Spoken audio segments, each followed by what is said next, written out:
So many channels on YouTube spent today saying Claude Design killed Figma and designers are cooked. I've watched like 5 videos in 6 hours, all talking about how insane it is.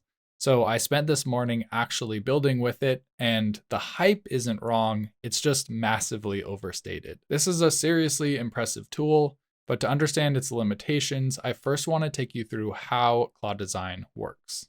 To get started, go to claude.ai/design and then click the Setup Design System button. And to get started, to set up your design system, it's going to have you put in some information about your company. You can link to any code resources that's going to help give it context about your design files from GitHub, your computer, Figma. You can upload assets like images and fonts and logos.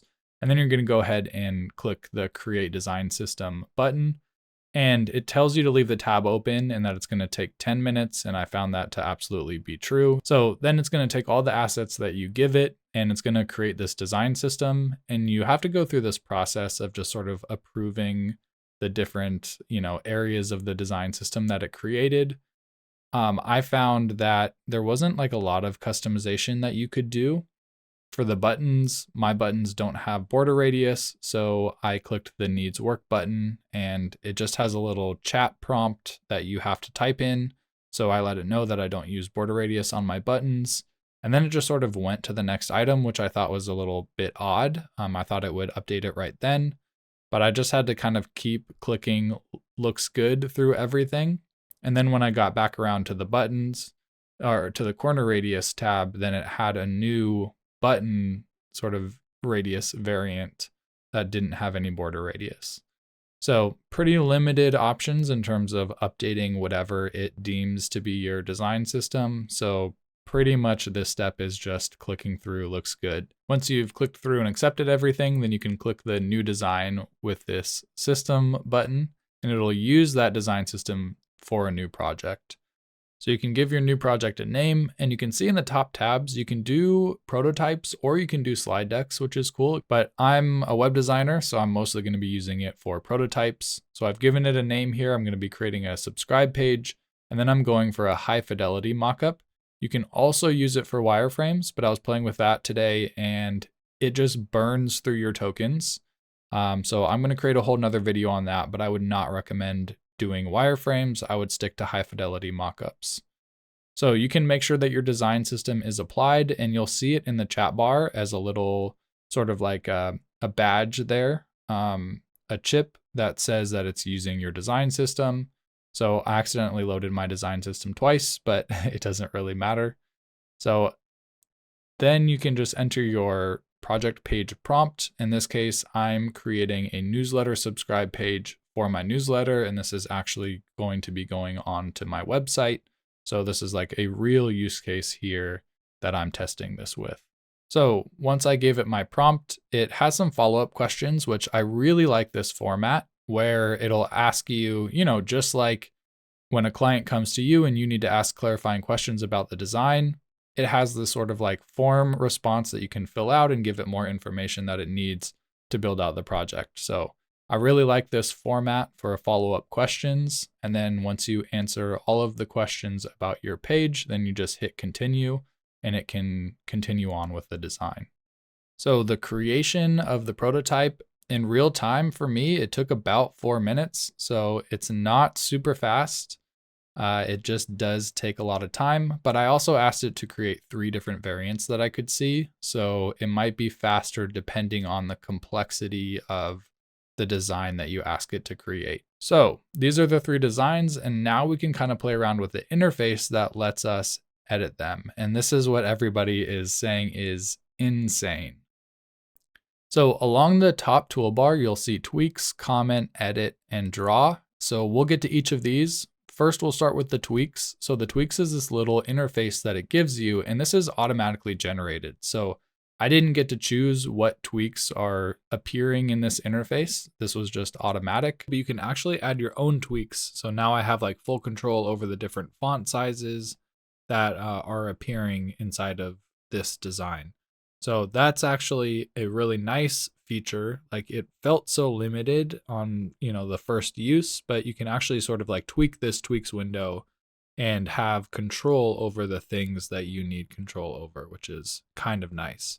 But still, it's not as flexible as like Figma, where it can really get in there and make everything look exactly how I want. Nothing that I would call insane or cooking designers or anything like that yet. So the edit tab is where it gets a little bit cooler. Now the text editing is actually really cool. So you can just click into the canvas and you can edit any text that's on the screen. We couldn't do anything like this before. This is so much more interactive and makes it easier just to quickly update, a heading or a paragraph, whatever you need to change on the screen. So this is implemented really well and is actually a super helpful tool. But the other editing features that it has, I found to be not that helpful.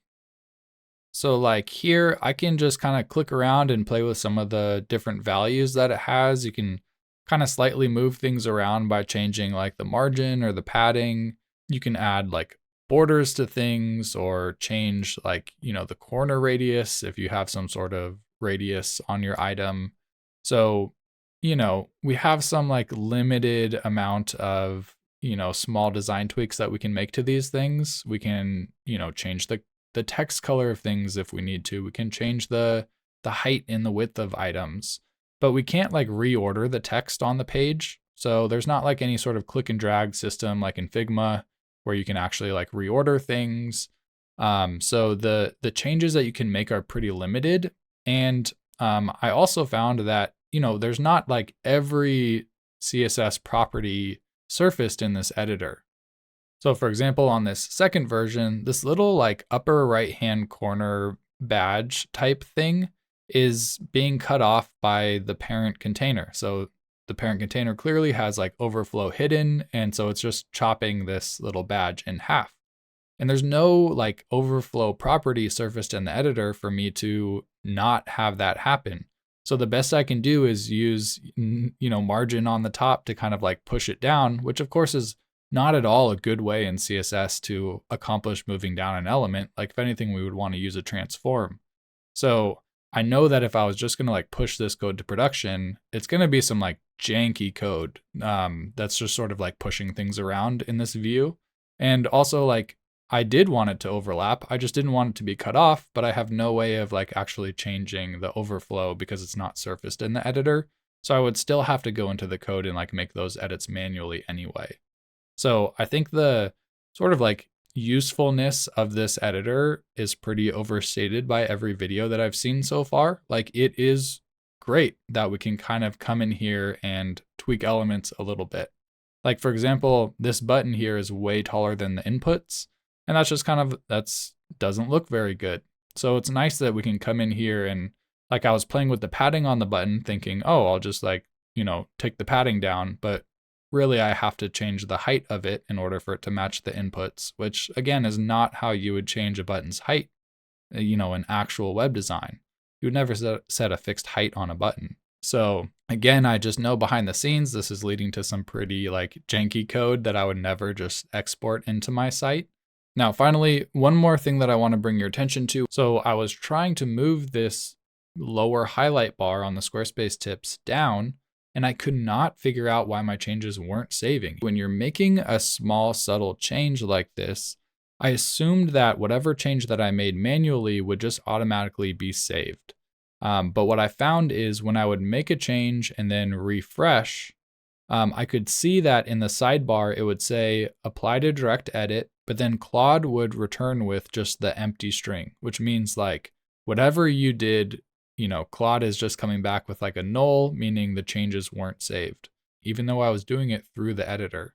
And what I found was that when you're making such a subtle change where the padding is barely changing, Claude was basically thinking that that was some sort of like design drift or something, and it wasn't saving my edit, and it was just sort of reverting to however it was before. So like you can see that I'm trying to apply an edit, but then Claude is just replying with empty.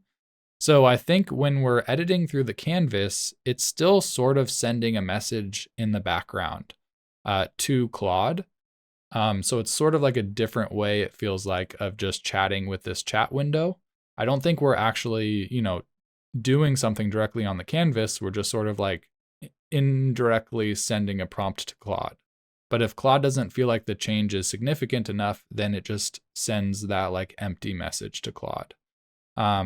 So then I had to manually chat with it and ask it, did you apply my direct edit? And it was like, oh no, I didn't apply them. It barely made a change, so I thought I didn't have to. What were you trying to change? And so then I was saying, I was trying to move the highlight slightly down. Please apply my change. And then it actually applied it. So just something interesting to note there. Be careful when you're making manual changes. I would still check this sidebar here and make sure that your change was actually saved. When I'm using Figma or something, I assume that the thing that I'm editing is changing actually, but really we're just sort of chatting to Claude, it seems like, the entire time. So in the top bar, we also have this draw feature where we can draw directly onto the canvas. And then you can also like click and type and leave notes. And my thinking was that I'm, sort of like giving a direct note to Claude to make some sort of a change. So I'm trying to get rid of that little lower yellow highlight behind the text. And so, I used the draw tool, I added the note, and then I submitted that to Claude.